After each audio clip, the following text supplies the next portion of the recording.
Hi, this is Kaeley Pruitt-Hamm with the Canary Collective podcast, and I'm so excited to be interviewing Nicole Betancourt, an amazing filmmaker, today. Hi. Hi, happy to be here.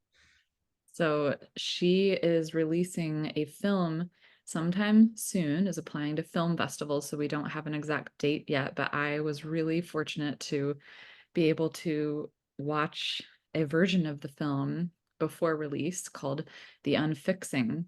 And I am so glad that you have made a film like this. It is really filling in a gap that I saw as someone who was diagnosed with Lyme disease, chronic fatigue syndrome, myalgic encephalomyelitis, ME/CFS, whatever you want to call it, these mystery illnesses that so many people, especially women and non-binary people, are diagnosed with these days, long COVID, all kinds of complicated multi-system diseases that involve so many ecosystems within.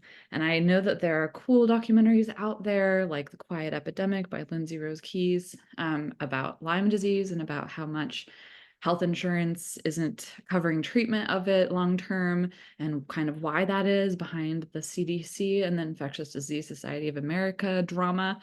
And there are cool films about ME/CFS, like Jennifer Brea's film on the unrest. Unrest, yeah. Um, and those advocate for more research and support for people with chronic fatigue syndrome like illnesses. But we don't have a film that's kind of getting at what I wanted the Canary Collective podcast to try to address, which is that our bodies, our human bodies, are so connected to the ecosystems of the earth. And so Nicole and I both have hunches that a lot of this rise in chronic illness has something to do with all of the toxins that we're putting into our ecosystems on Earth, climate crises, et cetera. And we have a desire to reconnect with Indigenous medicine, Indigenous paradigms, and Indigenous science, pre-colonization and Western paradigms that have kind of narrowed our focus to the physical realm that is measured in certain ways by corporate funded research. So I'm very, very glad that you made The Unfixing. It is so beautiful. I cried, totally cried so hard.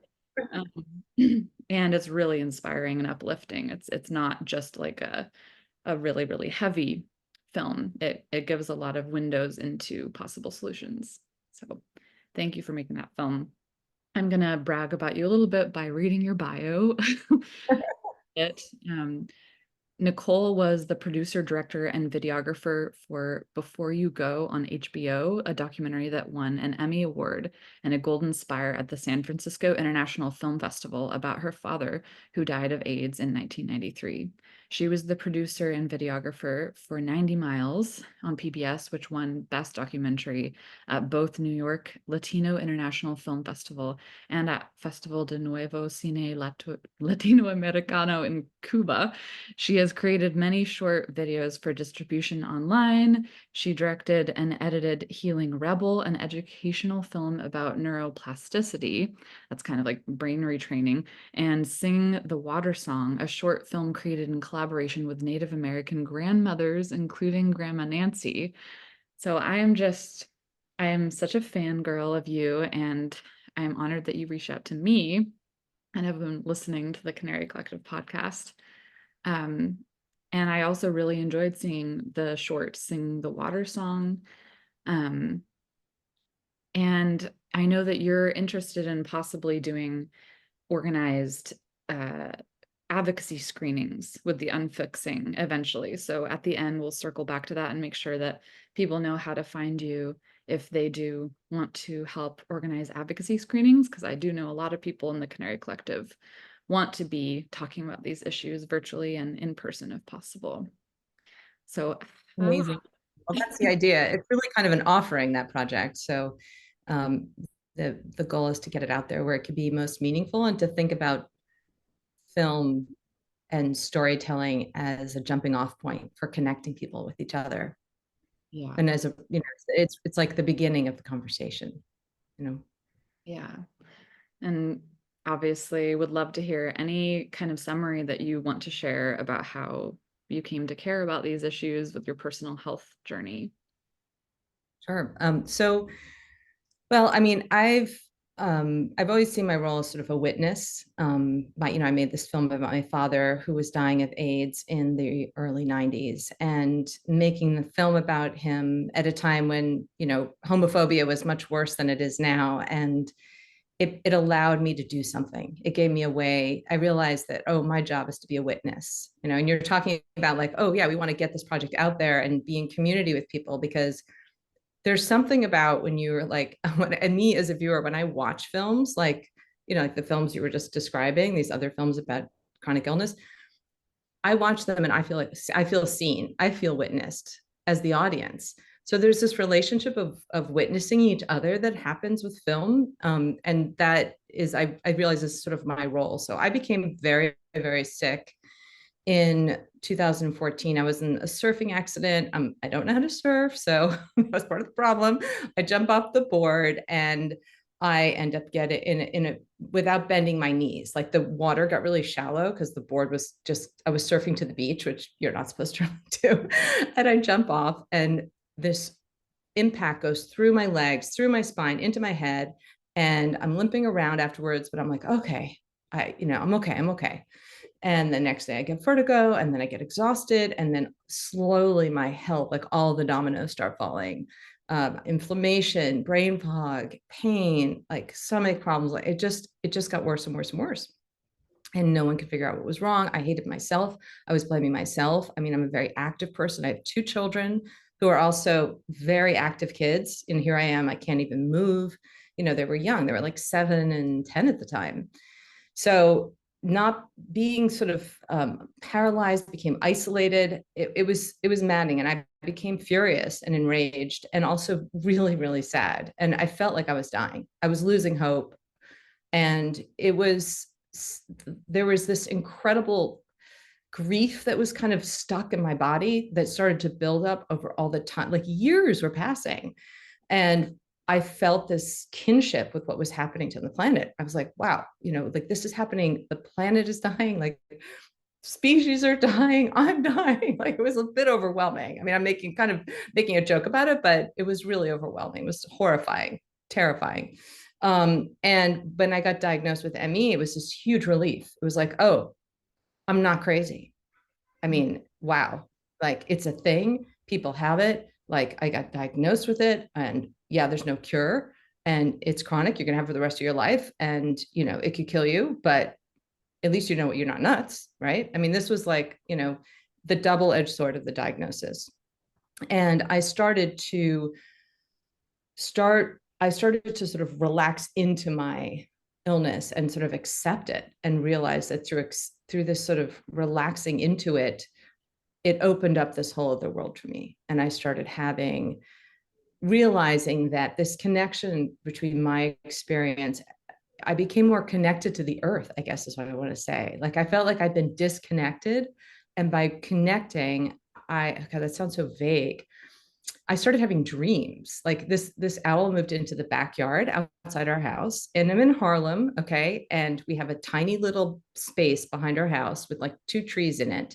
And there was an owl there outside my bedroom window for months and months. And I'm lying in bed, and I start having these crazy dreams. Like I'm lucid dreams where all the things that I can't do in real life, I'm able to do. Like I'm out in nature, I'm flying, like all these things are happening to me. And I was like, wow, there's more to this. Like there's an opening, the crack that was the illness opened up this whole new world to me.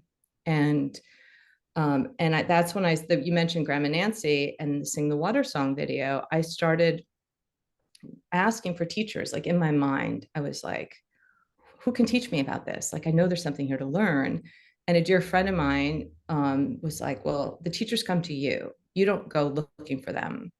And then sure enough, my mom has a dear friend who's telling me how she's been working with this Indigenous grandmother. And she's like, and I was like, well, I'm looking for people who heal the earth. How do I heal my body? And she's like, I want to teach you the water song, and I want you to meet this woman. And then it turns out she was handed down the song from Algonquin elders and was told that she needed to teach it to the world because the waters are dying. So she wants women of the world to learn this song. And so it was her task to now teach it to the world. And my friend Victoria is a producer. I mean, she organizes, she gets things done. She's like, I have to make a movie with her and I need a director. And I was like, well, I'm too sick. You know, I can't. They're like, well, you direct it. I'm like, I can't, I'm too sick. And they're like, we'll work with you. We'll make it happen. So it took a year to make a 4-minute film, but it really changed my life. I mean, it was an incredible experience. And we put it online and without any promotion, and it went completely viral. I think over the different platforms, if you add it all up, it's like 2 million views. It's been seen all over the world. So if you look on Vimeo or YouTube, it's called Sing the Water Song. And I was in this world of water. And this idea of flow, like you were talking about the perspective that you have and what a difference that makes. Like when you're if you feel like water is, there was a great quote someone I read, I wish I remember who said this, but that happiness is a solid and joy is liquid. I love that. So yeah, I've got to Google that and figure that out. But it's like this idea of fluidity, right? Like flow, and that energy can come through you. That was really, really a helpful perspective for me. And it slowly started to help my nervous system relax, and really breathe in nature. And that's when I started working on the movie. And then of course my kids are a part of the film as well. As my younger child was very, very despondent about what's happening in the natural world, like, you know, very just sort of feeling hopeless about climate change. And there's a line that they say, they use they them pronouns, that they say in the film, which is, it's like getting a broken present. Mm. We've inherited a broken present and you're Mhm. expecting us to fix it. And that's really represents to me a whole generation or multiple generations that are coming. And then my older child gets long Lyme, or what, chronic Lyme disease. And it took us, of course, because I've had such a long journey with illness, we were able to diagnose it much faster. We knew the doctors. So I was able to protect her from this experience of being sort of ignored by medicine. But was in and out of a wheelchair, missed months of school, had pandas. I mean, it was just a very long journey. And here I am, like, I'm learning from my illness, and I've been, it's taught me things about the world, and I'm able to sort of somehow miraculously find a positive experience or something I could learn from this pain and agony and loss. And I just was getting that, and then all of a sudden my kid's sick, and I'm like, how can I learn from my child being ill? Really, like, it's just too much. Like, you can't ask me to do that. Like, why is that happening? And I had no choice. You have no choice. I asked a doctor, I was like, so is she going to get better? And she's like, well, if her mother doesn't believe it, who will? Mm. And it's a little bit like a harsh, like, slap in the face, but it's like, yeah, that's true. Like, I have no choice. I have to believe she's going to get better. I have to believe I'm going to get better. And I have to believe that human beings are going to evolve and shift our relationship with the natural world, because we're losing everything that we love and need to live. Yeah. It's all being, we're poisoning it with every move we make. So I have to believe that that will shift. There will be loss, but it will shift. Yeah. Ugh, I'm getting tears in my eyes again, just as I did during the film. I think you said like a similar line in the film, if I remember, that like, if I don't believe my child is going to get better, who will? And yeah, I think it was very interesting how you kind of played out sharing the story of the element of, or the chapter of neuroplasticity for you and Pilar. Um, because for me, that's also been a chapter that's kind of difficult to explain. And we were talking about this before the episode started recording, but um, to me, it's kind of funny that neuroplasticity or brain retraining has been a tool that people have used in the last few decades to make strides in getting relief from chronic illness, chronic fatigue symptoms, chronic food allergies, for example. And a lot of it is kind of intangible. Like, for example, the Gupta program, you and I both dabbled in that, it sounds like, or worked really hard in that. But it was developed by a UK doctor who he himself, like, he had a really high fever and a virus when he was in his finals at medical school. And he thought he would get better, and he just didn't.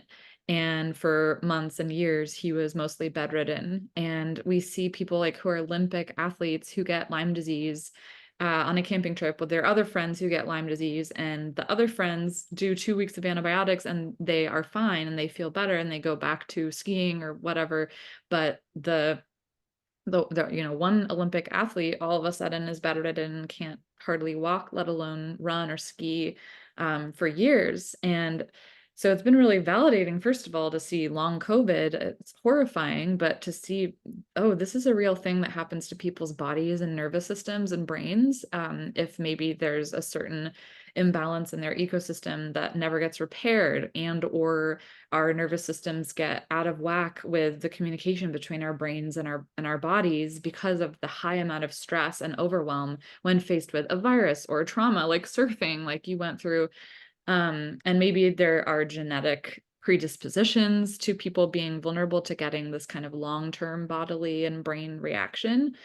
But with the Gupta program, for example, a lot of it involves like visualizing in kind of dream work, like how you want to feel in your body again, and trying to kind of manufacture for yourself serotonin and oxytocin and this communication between your brain and body again, which, as we see from The Body Keeps the Score by Van der Kolk, who was instrumental. He's an amazing psychiatrist who was instrumental in forming the DSM, which is the Diagnostic Manual for Psychiatric Illness. He understands brains pretty well. And he's saying, like, dance and writing and creating art can heal someone with severe PTSD, which can turn into chronic illness. If somebody is dealing with sexual abuse, and that all of a sudden they can, be really, really sick with endometriosis or seizure disorder or something that comes on really suddenly with that kind of emotional trauma. And so I just feel like our understanding of the brain and body connection is, it feels like a new frontier for science, but it's not. It's an ancient paradigm. And so what if neuroplasticity is just basically energy healing? It's, storytelling. Right. A lot of Indigenous communities, we would think that that's just for entertainment, sitting around the fire and telling these stories about these myths. But what if that is medicine? What if that's healing? We're singing the song about water. We think that's superfluous, but what if it is so crucial it can move mountains within our bodies and on Earth? So I think your Ooh, film it just really, goosebumps. I think your film did a great job of touching on that and not going too far into saying, and then we were cured with brain retraining. But Well, it's an ongoing thing. And also there's a difference between curing and healing, right? I think there's, just to be clear about, that there's obviously a gray area in between that. And we want to feel better, right? And you touched on so many things just now. But I wanted to just break down for people that neuroplasticity, just because not everybody really understands it, that it's basically this idea that the brain can change itself with intention, that the thoughts you have and the feelings and emotions that you have change the chemicals in your brain, the wiring, the nerve cells. So it's not just your movements and the food, and it's also what you visualize and what you think and how you speak to yourself. And also when you speak out loud to yourself, it lights up your brain in a whole different way. So that is really storytelling, right? There's a vibration to it.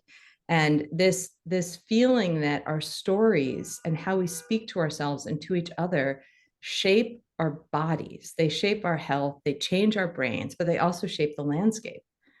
our stories shape the landscape, how we decide our relationship with the earth. Like we is it something that we need to have, like people versus nature, like that concept of people versus nature? We need to control nature to survive.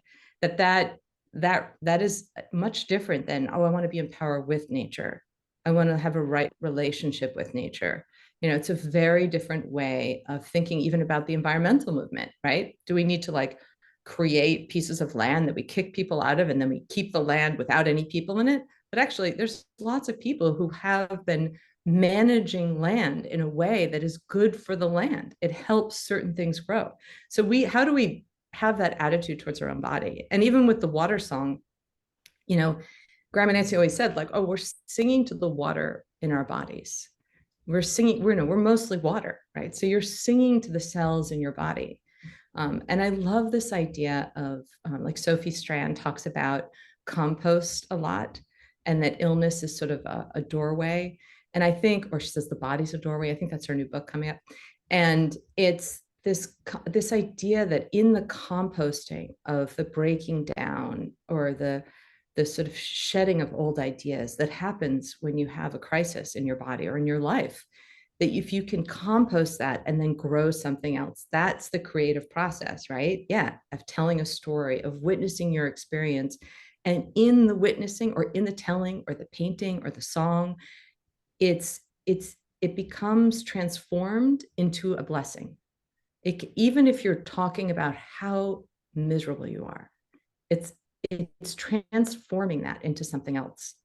It's a way to excise the pain, to create something that's in a gift for somebody else so that they can feel seen in their own experience. And the key is to not get trapped in despair, but that's a very different thing than having an emotion that you allow yourself to have, so that you can then generate something or create something new. And that creative energy, right, is so it makes me feel good. Like when I'm editing the film, or when I'm painting, it feels, or even this conversation, I can feel it. I can feel like life returning to my cells. When you're in alignment with who you're here to be, and you're in right relationship with the world, that's the concept of emergence. In systems theory, which looks at the relationships between things, when you think about like the water system, when you see like when you're a little kid and you do like, here's the water system, there's evaporation, and then it rains and it goes into the ocean. And you can imagine that map. It's not just that there are these stages, it's the relationship between those stages. It's the relationship between things. And that's what systems mapping does, systems thinking. And we often look at our body as like something to separate and fix. So like, oh, this is the cause, and we're going to give you the thing that's going to fix that cause. And okay, that's really a valuable modality. But there's also, wow, if you have something complicated, and this is the gift of these chronic illnesses, is that it forces you to think systemically. You can't just think about one thing, because it is, yeah, was there a genetic predisposition? Was there a toxic thing? Was it tick bite you? Were you under a lot of stress that week? Were you not eating right? All these things, is there a virus that we haven't even identified yet? And a lot of doctors will look at your body, maybe even systemically, but they won't look at like, oh, but are they spraying glyphosate in your neighborhood?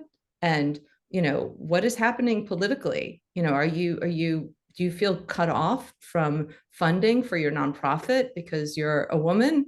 Like what is the whole spectrum of your experience in the world? And I think that when we can see more systemically, it can be overwhelming. Like, wow, okay, so the map can go so big that it would fill a wall or beyond.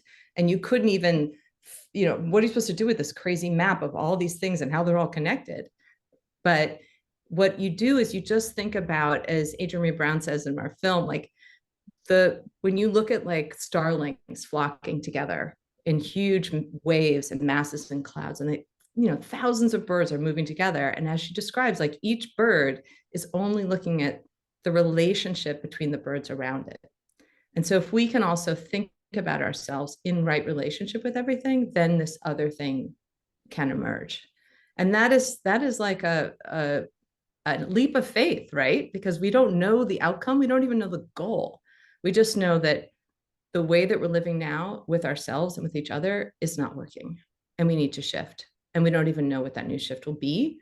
But learning from ancient wisdom is definitely, we know certain things. We can rely on certain things that we know work. Yeah. Well said. And I love that you That was a lot. Sorry. Great. I love that you interviewed Adrienne Marie Brown. She's also one of my favorite activists and scholars right now. Um, and yeah, she wrote Pleasure Activism, and she also has like Emergent Strategies as like a publishing press, right?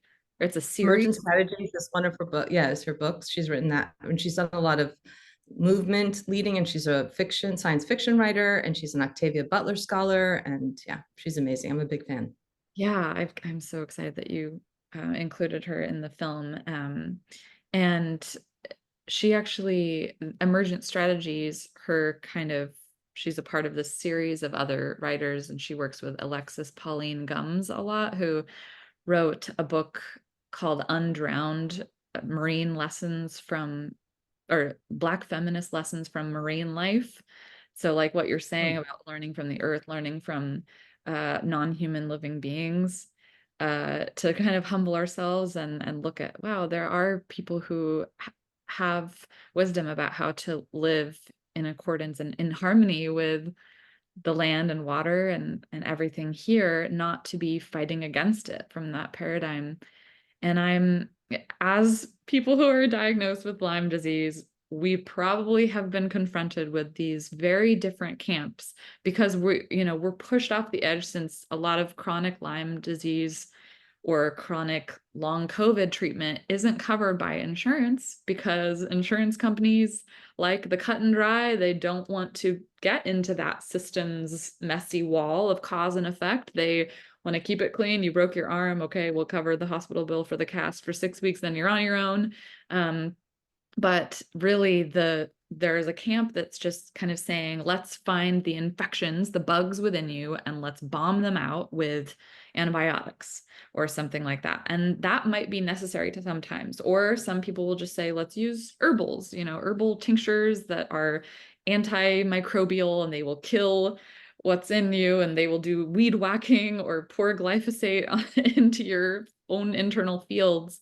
And then there are another side of the spectrum with alternative healing, that a lot of people are spending thousands of dollars a month on trying to get all organic, gluten-free food, and their doctors are telling them you need this type of, vitamin IV and this special brand of building your ecosystems back up. And it just feels like a never-ending gardening project. It's really difficult to have an organic garden when the whole world is spraying stuff. And it's just not accessible or affordable. But I'm curious how you and your kids, but I know you don't really want to talk about their journeys too much, but how you have navigated that nuance of like, how do we also set boundaries within our body and maybe use some medicine to kind of kill off bugs?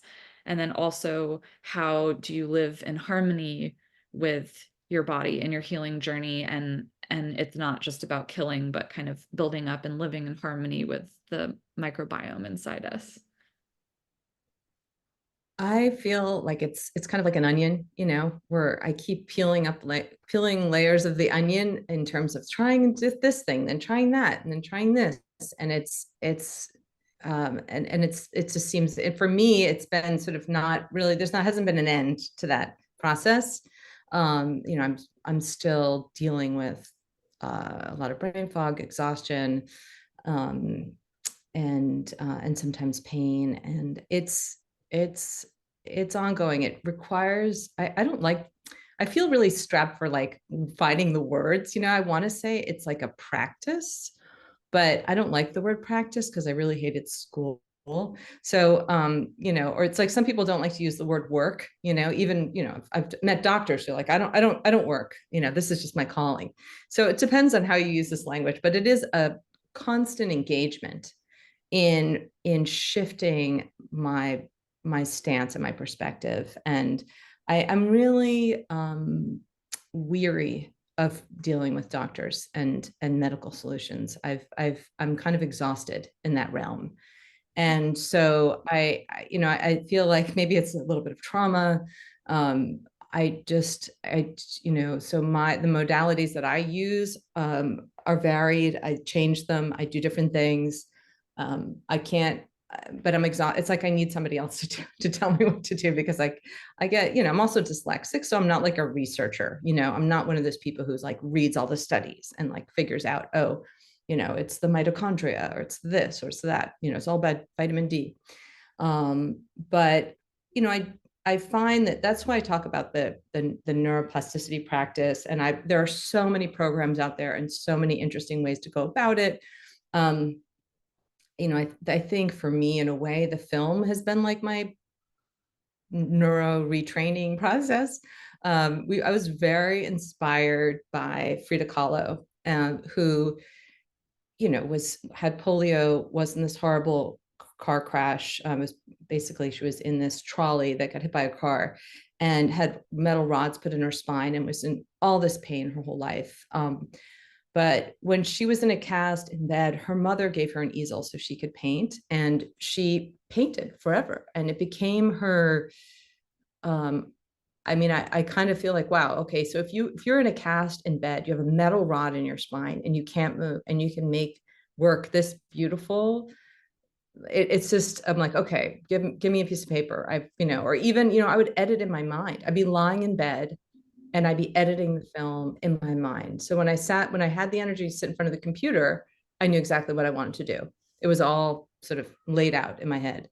And I would go to sleep like, how am I going to solve this problem? How am I going to show this feeling, this internal experience? And then I would wake up with a vision of like, oh, I feel like my body's buried under stones. So I'm going to go to the beach and we're going to bury my body under stones, completely, head, everything completely covered with stones. And, we'd film that, and it was animated, and it actually really worked.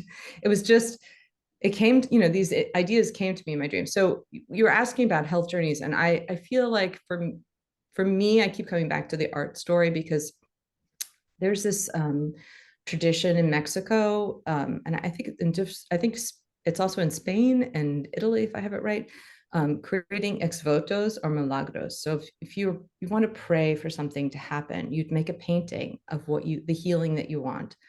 Your grandmother's sick, someone gets hit by a car, or you paint the scene on a little piece, a very small painting, and you have sort of the Virgin Mary or a saint blessing you and healing everything, and a miracle happening, right? And then you take that and you bring it to the church and you leave it in the church. So it ends up being these little paintings of some of the suffering of life, the real hardship of life, and that there's this faith in something larger than yourself. And by expressing it through pictures, through images, through the language of dreams, right? That through that we can find a way forward. And I find that the film, and we also have a video sound installation that we're doing with that's sort of a companion piece to the Unfixing film. And making these, to me, is like a way for, it's a prayer for the world. And for me, that has been the most powerful healing. It's been more powerful. I take supplements, I do infusions, all these things. I do, diet things and all that kind of stuff. And that has been, but to the biggest shift for me has been that. Yeah. And I can't explain it. And does it mean, oh, it was all in your head to start out with? No, something happened, right? Like I had a brain injury from that accident. It broke the blood-brain barrier or something. And then all this previous infections that I had from high school, Lyme, Bartonella, what do you call it? Epstein-Barr, all this stuff just came flooding back. And so, and then I couldn't handle it. Then I was freaking out. Then I was stressed out. And that becomes that loop, right? So there's this stress response, anxiety, fear. And when you're locked in that fear response, right, you can't heal. You can't rest and reset. The whole sort of parasympathetic nervous system gets activated. So, for me, I can only say from my own personal experience, I would never tell anybody else what to do with their health. But it was it's been a mystical journey, is all I can say. And I think that a shift in perspective away from fear, fear is helpful. If a tiger's coming after you, yeah. If it's going to get you to go to the doctor instead of lying there and suffering needlessly, yeah, use it. But when it becomes overwhelming, it's paralyzing. It doesn't help. And so how do we say that, okay, the fear itself is harmful, and it's hard not to be scared. I mean, I was telling you before, I had brain fog this morning, and I was like, how am I going to do this podcast today? And I'm so out of it. And then I was like, no, you're being nervous about it because you're so spacey right now is not going to help you. Like, I had to go through this whole process just like 15 minutes ago. So it's never ending, that moving away from the fear. And when you're in pain, how do you not pay attention to the pain? It's like having a toddler screaming at you in the face, and you have to stay calm. Because if you just freak out with a toddler, the toddler's going to get worse, right? Like, you start screaming at the toddler's going to scream at you. It's going to be a nightmare. You have to be calm. Yeah. And to be calm with all the parts of yourself, including the fear, to understand where they're coming from, and to shift into a more balanced ecosystem of parts of ourselves that all have different strategies for keeping this human animal body alive. Internal family systems is something that's really helped me lately, that's employed a lot in the neuroplasticity trainings, like with Gupta, the parts work.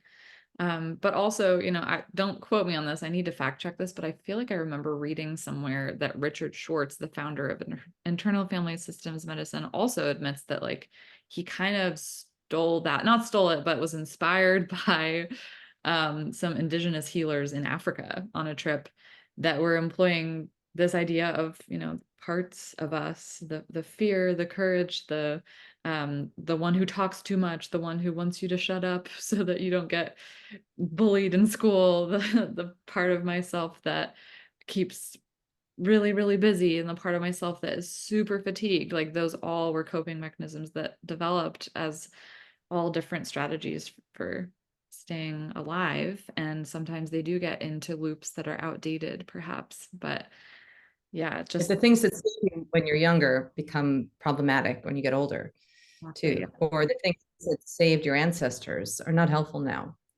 Yeah. Yes. And that's where, like, detachment, I think about Buddhism a lot, this sort of the detachment where you step out and you look at things from a wider perspective. It's not cold, it's actually deeply compassionate. Mhm. And there's that sort of allowing that happens with that detachment, and that sort of surrendering, that we try and fight or control things. It can make it worse, Yeah. like when you're in pain.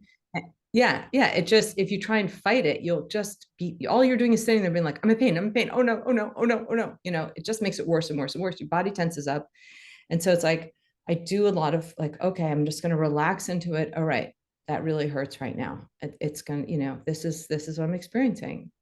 And then I just release it, and I try and look at that little, you're walking on this really wide road through the forest, and it's like pain. That's the highway. It's like well paved and well lit, and there's this little trail off to the side.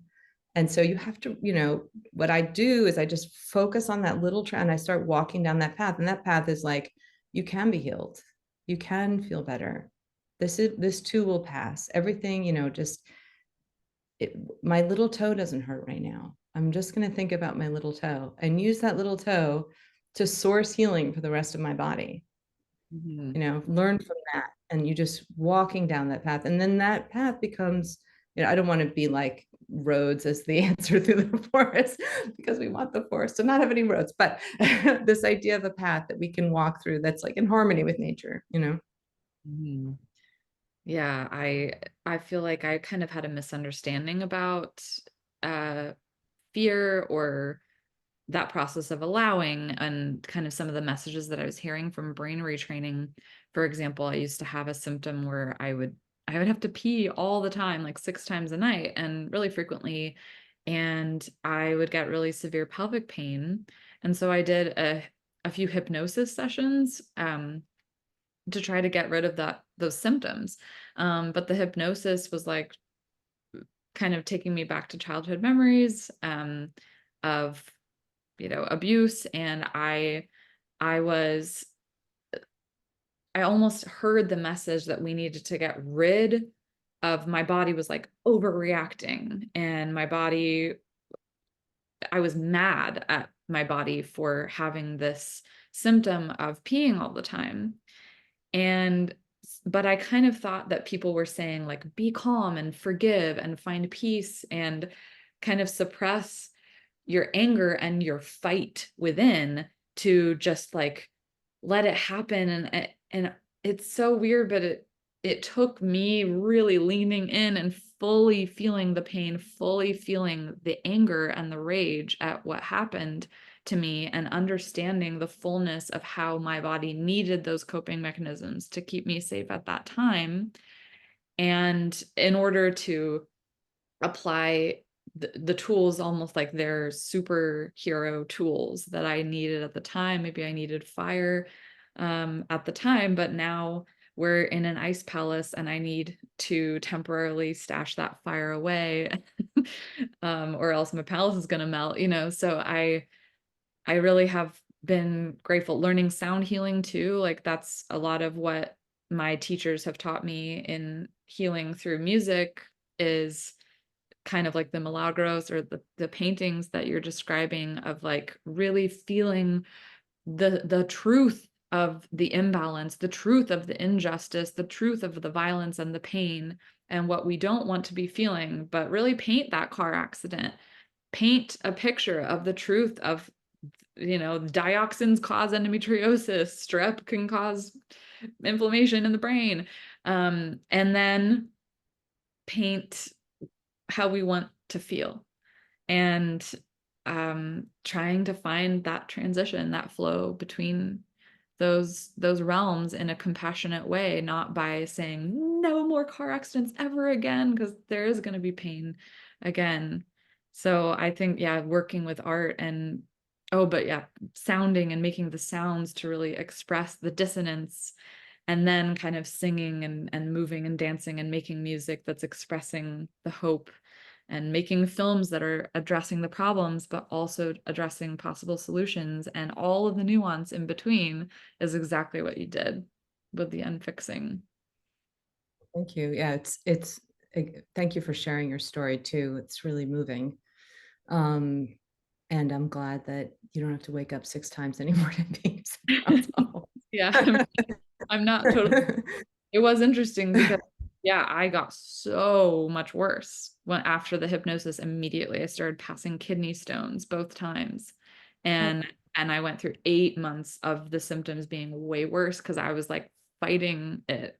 So I don't know, I You're needed. focusing on it. It's interesting. Well, I mean, what I learned from working on the Unfixing is these things that I thought that, I'm a New Yorker, so I was all about doing and making and like, pushing through. Or if things hard, you just work harder, you just lean into the wind and just, like muscle through things.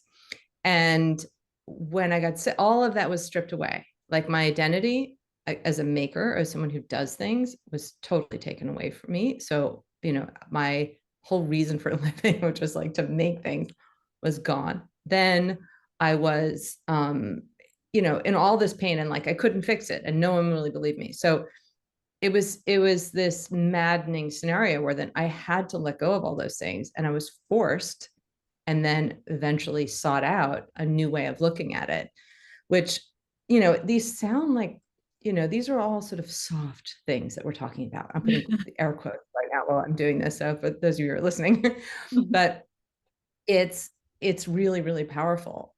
I've realized now how profound a shift in perspective is. And this idea of allowing and surrendering and witnessing and listening and receiving, all things that I thought were passive. And quite frankly, maybe this is wrong, but I always saw them as feminine and not powerful, because they're about receiving, not doing. Like you're sort of waiting which to me sounds like, women just wait, it just, you're waiting at home, so for, that's something that to me, I always really look down on. And now I see, wow, it takes incredible courage to surrender to something that's painful, to what's a term people use now, hold space, to witness your trauma, another term of the times. Like these things are, they require so much courage because it feels like it's going through the dark forest at night. We've learned to be scared of it because we think it's not safe. But then when you move into the forest, this whole other world opens up to you. And also you see that you can handle it. That's what you learn. You're like, wow, I thought I couldn't handle this. And then all of a sudden I realized, wow, I can surrender to this pain. And I would go to Central Park. I couldn't really walk or hike or do all the things I love. I would just lay down on the ground and I could feel being held by the earth. I felt supported. And it was revelatory for me. I wasn't alone.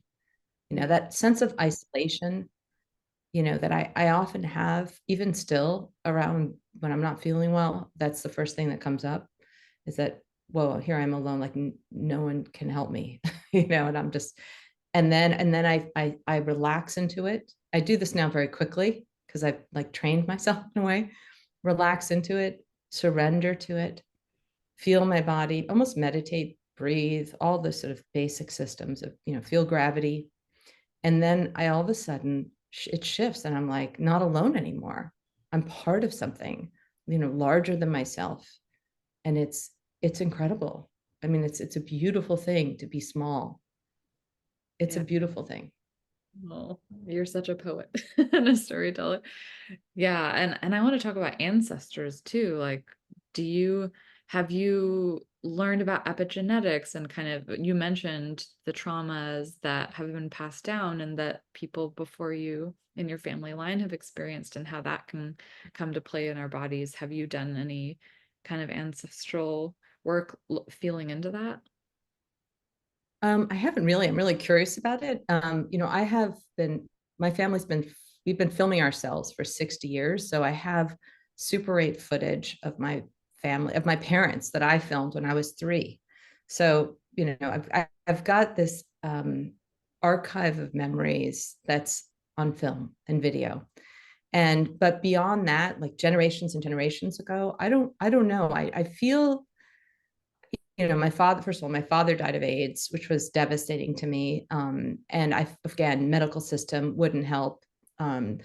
That sexual politics played a huge role in the fact that there wasn't research. Of course, now people can live a really long time. But at the time, all that research was way delayed by homophobia. And it took my father from me. So here I am again with an illness that is also not getting the research because women aren't taken seriously. So, the sexual politics plays in, and the lack of recognition. And so there's that familiarity. But before that, I feel that my culture, or that the dominant culture that I live in New York, and I say dominant because it's sort of the one that runs the money and, how the streets are made and the cops behave and all that stuff, is really built on this sort of extractionist view of nature and humans. Thinking of, when I say nature, I mean us too, right? So it's looking at it as something to be taken from, to control, to look down on, and that relationship wasn't always there. I don't believe that my ancestors were always like that. I feel like I've lost something, that it was ripped away from us, and it was ripped away from it. And whether we were the ones ripping it away, or we were the ones being torn away from it, or, was my great great great great grandmother a healer in the woods and, was burned at the stake? I have no idea. But I feel that loss. And I feel also a fear, like a fear of telling these stories and talking the way I'm talking right now, is it safe for us to talk this way? Because it is incredibly radical, right? It's a very radical way to be, like, and to discuss things that, wow, there's another, it threatens the status quo, right?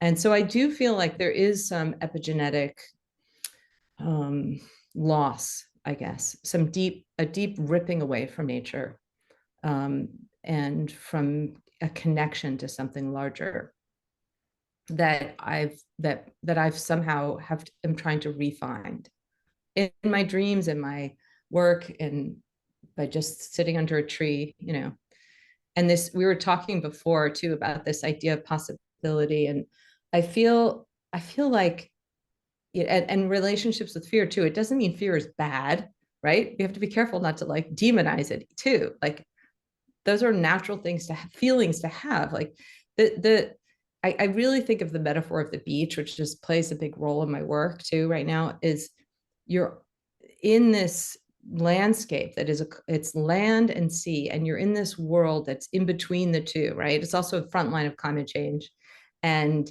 it's where all these important moments in my family happened, and it's very significant to me for many reasons. But it's also this, it's something that changes, it's always shifting, and where you have to have, in a way, like if you think of the tarot card of temperance, with one foot in the water and one foot on land, that's the state that we're asked to, the place that we are in right now in the history of the earth.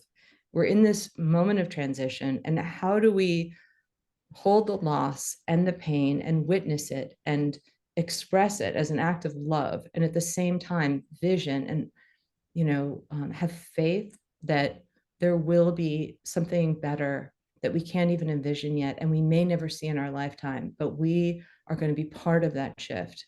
It's like, I am ill, I'm in pain, I know I'm going to feel better, I'm seeing that I'm in pain, I'm witnessing it, I'm allowing it, I'm expressing it, and I'm feeling also that I can change, that I can be fully healed, and that there's all this possibility there for complete wellness. So those two things can both exist simultaneously. Yes, that is true. I forgot to give you a little heads up that I'd like to do a little exercise at the end of each podcast or towards the end, where we kind of talk in the present tense as if we are living like 25, 40 years in the future. Um, and the world is different in a way that we kind of want it to be somehow. And just having a podcast reunion episode 40 years from now. But yeah, let's try 25 years from now. Do you want to try it? Okay, let's do it. I have Okay. no idea what I'm going to say, but let's see what Me happens. neither, yeah. Um, yeah, it is um let's just skip to an easy number. It's the year 2050.